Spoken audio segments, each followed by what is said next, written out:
Olá, meu nome é Manuel Gibson. Bem-vindos a este primeiro vídeo de uma série de 4 vídeos sobre parâmetros S, o que são, para que serve e onde se aplicam. Os assuntos deste vídeo: por que calibrar um VNA, quantos coeficientes de reflexão existem, os coeficientes de reflexão e os planos de referência. Primeira pergunta: por que calibrar um VNA? Onde está a referência? Qual é a impedância? Nós sabemos que a impedância refletida em uma linha de transmissão depende de vários parâmetros, da linha de transmissão e da carga, usando a equação mostrada. A impedância é, portanto, função da distância, desde o ponto de referência até a carga, ou do ponto que vai ser medido. Nós podemos analisar o problema graficamente utilizando a carta de Schmidt, que é uma ferramenta gráfica extremamente poderosa na análise de impedância refletida, coeficiente de reflexão e, consequentemente, taxa de onda estacionária, perda de transmissão e perda de retorno. Para o cálculo, projeto, análise de dura de casamento ou de perda por descasamento, é necessário obter esse valor da impedância refletida. Só podemos obter esse valor ou medindo-se ou calculando-se a partir dos parâmetros da linha e da distância da carga-fonte até o ponto desejado. Por isso, quando você usa um analisador de rede vetorial, é fundamental calibrar seu instrumento, para que ele saiba onde é o plano de referência que você está trabalhando. Nas medidas de curto-circuito, circuito aberto e 50 ohms. O VNA precisa saber a distância dele, da porta de saída até o plano de referência de medidas, para descontar essa variação de fase no sinal refletido, e assim realizar a medida correta da impedância a ele conectada. Utilizar um VNA sem essa calibração, sem essa correção, é absolutamente inútil. Os dados não significam nada. A não ser que você faça todas as contas, e aí você não precisa nem da medida. Você vai ver o erro, vai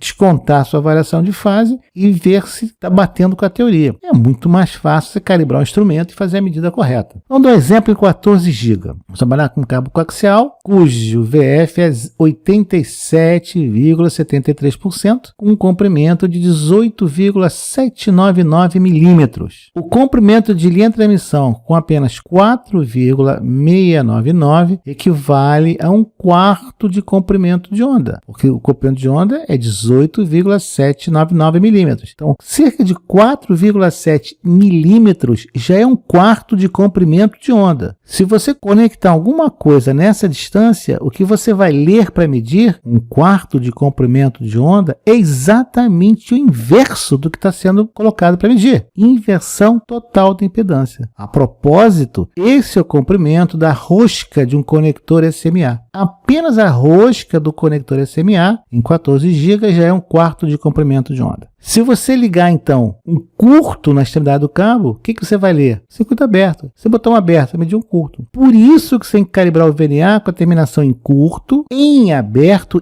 e em 50 ohms. Exatamente na distância que você vai colocar o dispositivo que vai ser medido. Um curto na condição dada, você entra no programa, entra na sequência de calibração e diz: olha, vou colocar um curto. E aí o VNA fica sabendo: ora, aplicar um curto no final da linha. Mas eu estou medindo um circuito aberto, tem coisa aí, eu tenho que compensar essa fase. Se aplicar um curto e o VNA está vendo o circuito aberto, parece ter um número ímpar de 1/4 de comprimento de onda. Estou invertendo a impedância, tem que ser corrigido. Se aplicar um 50 ohms e eu estou medindo 20 miliohms, não tem a menor dúvida. A linha apresenta um número ímpar de 1/4 de comprimento de onda. Eu inverti a impedância e eu preciso compensar essa variação, essa rotação de fase. Se você tem intimidade com a carta de Schmidt, nós temos vários vídeos no canal mostrando a carta de Schmidt, nos últimos vídeos inclusive. O que nós estamos fazendo é caminhar pelo círculo externo da carta, considerando a linha sem perdas. Aí está o Nano VNA, equipamento de baixo custo, menor que $100, dependendo do local, da época que você vai comprar, que ele consegue medir S21 e S1. O que será? Vamos ver mais à frente. E aí nós temos o circuito aberto para você calibrar o circuito aberto, temos os curto-circuito para calibrar o curto-circuito e, claro, a carga de 50 ohms para você calcular 50 ohms, para exatamente o conjunto cabo e conectores SMA que você vai medir. Ou você colocar na outra ponta um BNC, um conector HF, alguma coisa assim, TNC,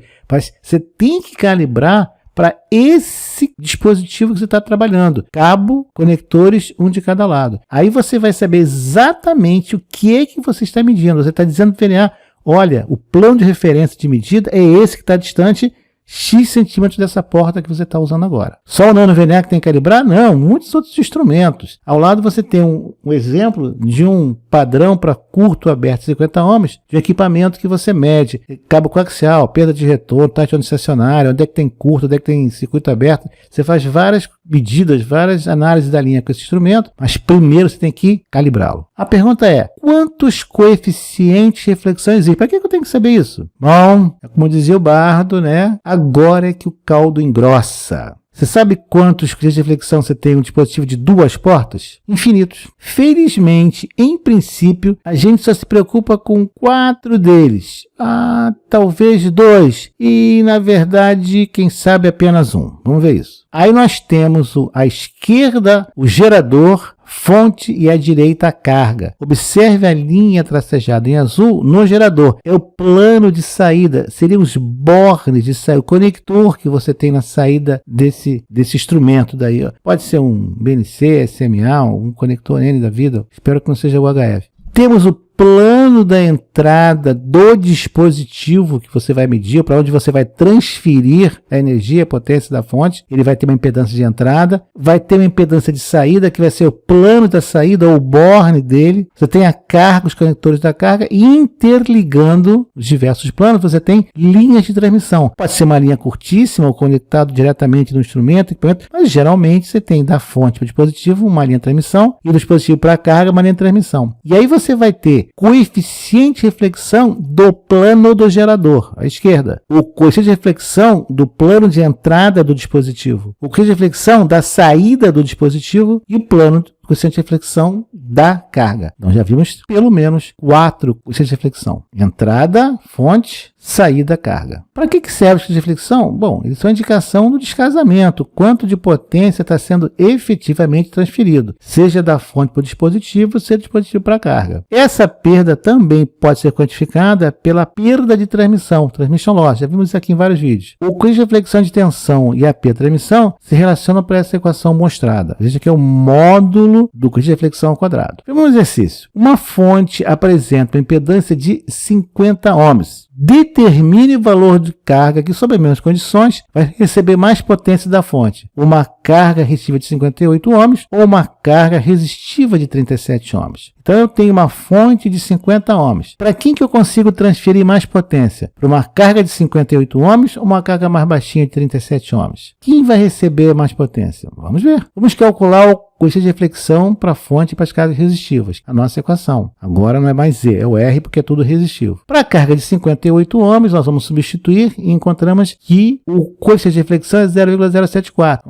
0 graus. A perda de transmissão, vamos aplicar a equação, TL igual a 0,9945 ou menos 0,024 dB. Essa é a perda que eu tenho. Eu transfiro 99,85% da potência disponível para minha carga. Viu o sinal? Quando eu agora coloco uma carga de 37 ohms, fazendo as mesmas contas, o meu coeficiente de reflexão agora é menos 0,149, um sinal negativo. Nada demais. Aplicamos as equações e agora transferimos 97,8% da potência disponível da fonte, ou uma perda de 0,098 dB. Então, está aí os dados. Vamos comparar. A minha fonte tem uma impedância característica de 50 ohms. Quando eu tenho uma carga de 58 ohms, eu transfiro 99,45% da potência. Quando eu tenho uma carga de 37 ohms, eu transfiro apenas 97,8%. Perceberam? Eu transfiro mais potência em 58 ohms do que 37 ohms. Surpreendente, né?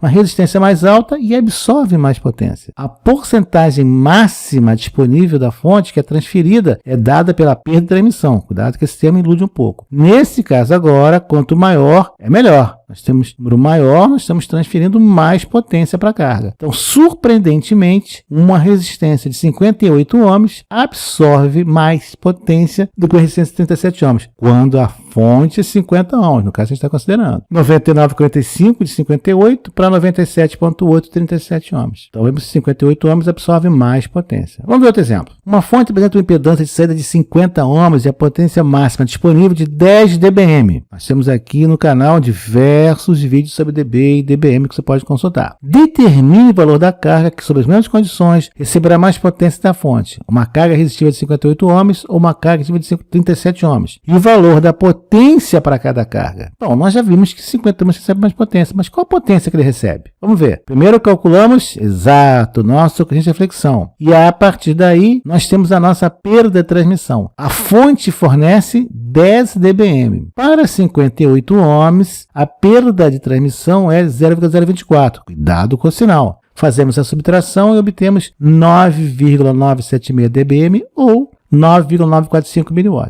Para a carga 37 ohms, fazemos exatamente a mesma conta, substituindo. Potência fornecida 10 dBm e a perda de transmissão, já calculamos esse anterior, menos 0,098 dB. Olha o sinal. E encontramos 9,777 mW. Quadro comparativo. Fonte 50 ohms, entregando 10 dBm. Aí está. Quando a carga é 58 ohms, qual é a potência que eu consigo transferir em miliwatts? É a última linha. 9,945 miliwatts para 58 ohms e um valor um pouco menor de 9,777 miliwatts para 37 ohms, confirmando que a carga de 58 ohms recebe uma potência mais alta do que 37 ohms. Você transfere mais potência para 58 ohms do que para 37 em um sistema de 50 ohms. Cuidado com essa observação. Falamos agora sobre os coeficientes de reflexão e planos de referência. Falamos dos planos de referência, dos coeficientes de reflexão mais comuns de entrada, gerador e saída, plano da carga. O módulo do coeficiente de reflexão é constante ao longo da mesma linha de transmissão sem perdas para a mesma carga. Vimos isso nos vídeos anteriores. O que varia é a fase do coeficiente de reflexão. A perda de retorno, a perda de transmissão e a taxa de onda estacionária são constantes. A impedância refletida varia e muito. Quando você fizer o seu projeto, sua análise, veja a seguinte lista de verificação. A fonte está fornecendo o máximo de potência disponível? O dispositivo está absorvendo o máximo de potência disponível da fonte? O dispositivo está fornecendo o máximo de potência disponível de saída? A carga está absorvendo o máximo da potência disponível do dispositivo? Qual a perda nas linhas de transmissão, incluindo o conector de descasamento? Quais as perdas por descasamento? Então aí temos o nosso circuito. Mais tarde nós vamos entender o que significa esses